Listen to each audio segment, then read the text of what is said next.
exercice 34. Soit de la suite géométrique de premier terme u0 égale 8 et de raison q égale 1,5.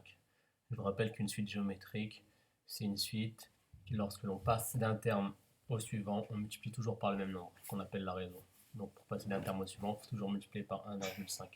Le premier terme de la suite, c'est u0 égale 8. On va calculer le deuxième terme qui est u1. Donc pour calculer u1, c'est très simple. Par 2 u0, on multiplie par q. Donc 8 fois 1,5, ça fait 12.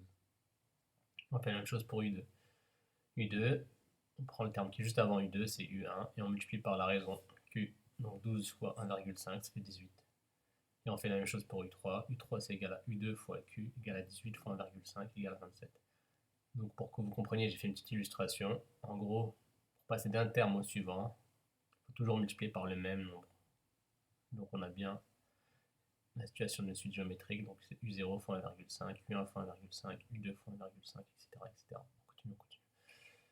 Voilà, exercice suivant. Soit Vdn, la suite géométrique de premier terme, égale V0 égale 4, et tel que V1 égale 12. Déterminer sa raison. Nous, on sait que la suite, elle est géométrique, donc on veut savoir par combien on multiplie pour passer d'un terme au suivant, et on a les deux premiers termes. Donc si on fait un schéma, une petite illustration, donc pour passer de V0 à V1, on sait que c'est fois Q, parce qu'on a une suite géométrique. Et V0, c'est 4, et V1, c'est 12. Donc il faut trouver le nombre qui est là. Donc c'est très simple. Donc pour trouver Q, il faut faire V1 divisé par V0. D'accord, V1 divisé par V0. 12 divisé par 4, c'est 3. Parce que 4 fois combien égale 12? C'est bien 4 fois 3. Donc pour trouver le fois 3, il faut faire la valeur ici divisé par la valeur ici. Donc Q égale 3. Voilà, on a répondu à la question. Exercice suivant, 41. On donne les premiers termes d'une suite Tn. T0 égale 1, T1 égale 2, T2 égale 4, T3 égale 6. Justifie que la suite Tn n'est pas géométrique. Donc en gros, il faut expliquer que pour passer d'un terme au suivant, on ne multiplie pas toujours par la même valeur. Donc là, ça se voit, 1 fois 2, 2. 2 fois combien égale 4? 2 fois 2, 4. Et 4 fois combien égale 6? C'est pas 4 fois 2, parce que 4 fois 2, ça fait 8. D'accord? Donc là, on voit très bien, il faut l'expliquer maintenant, il faut le justifier. Donc pour l'expliquer, on va faire les calculs, les rapports T1 divisé par T0, T2 divisé par T1 et T3 divisé par T2, pour savoir par combien on multiplie. Il faut faire des divisions pour savoir par combien on multiplie. Donc on a T1 divisé par T0, c'est égal à T1 c'est 2, et T0 c'est 1. 2 divisé par 1, ça fait 2. Donc ça c'est pour savoir par combien on multiplie T0 pour avoir T1. C'est bien ça, 2. 2 fois 1, ça fait bien 2. On fait la même chose maintenant pour savoir par combien on multiplie T1 pour avoir T2. Donc il faut faire une division.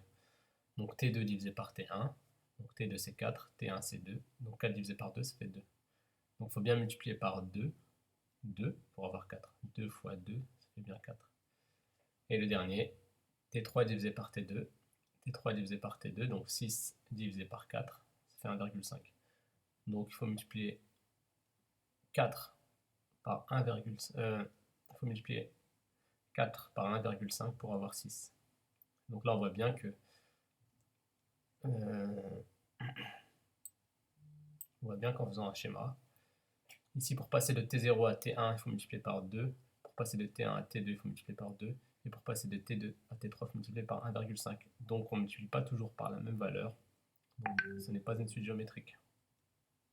Donc la suite Tn n'est pas géométrique, car après il faut prendre deux rapports, donc ces deux rapports qui ne sont pas égaux. T2 divisé par T1 et T3 divisé par T2 ne sont pas égaux. Donc la suite n'est pas géométrique. Exercice 73. Soit V2 la suite géométrique de premier terme V0 égale 16 000 et de raison Q égale 0,5. Calculer V1, V2, V3, c'est comme dans le premier exercice. On sait que la suite elle est géométrique, donc pour passer d'un terme au suivant, il faut toujours multiplier par la même valeur. Et il faut multiplier par la raison, cette valeur-là par laquelle on multiplie.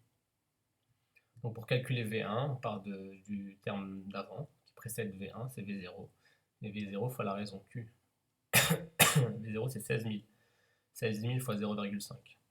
Quand on multiplie par 0,5, c'est qu'on divise par 2. On prend la moitié de 16 000. Donc ça fait 8 000. On continue. V2 c'est égal à V1 fois Q. Donc V2, on prend le terme qui vient avant V2, on multiplie par Q.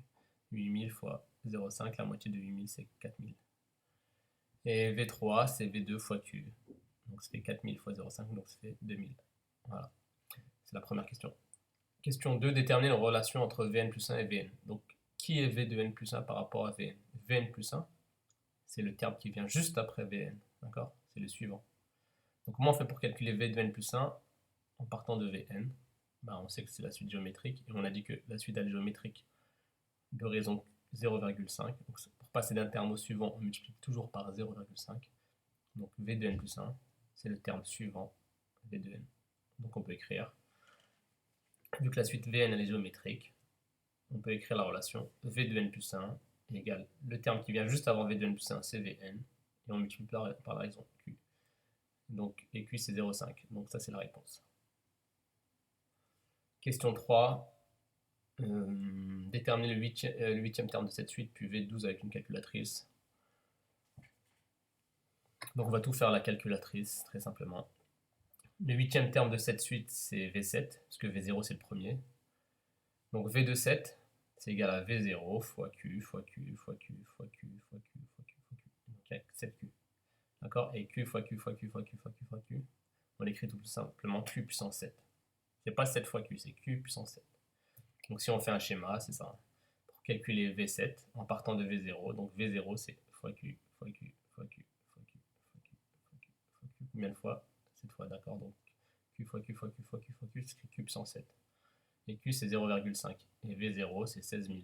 Donc ça donne V0 c'est 16 000, Q c'est 0,5 puissance 7. On prend sa calculatrice, ça fait 125. Donc en utilisant le même principe, si on veut calculer V12, si on veut calculer V12, donc V12, ça sera égal à V0 et fois Q puissance 12. Encore, il y aura 12 fois Q. Q fois Q fois Q fois Q, 12 fois. D'accord, donc ça fait 16 000 fois 0,5 puissance 12 fait 3,90 125. Voilà, fin de l'exercice. Pour lundi 30 mars, voilà un exercice type bac. Vous faites plus ça aussi type bac. Il y a 9 questions, j'en ai mis que 9. Voilà.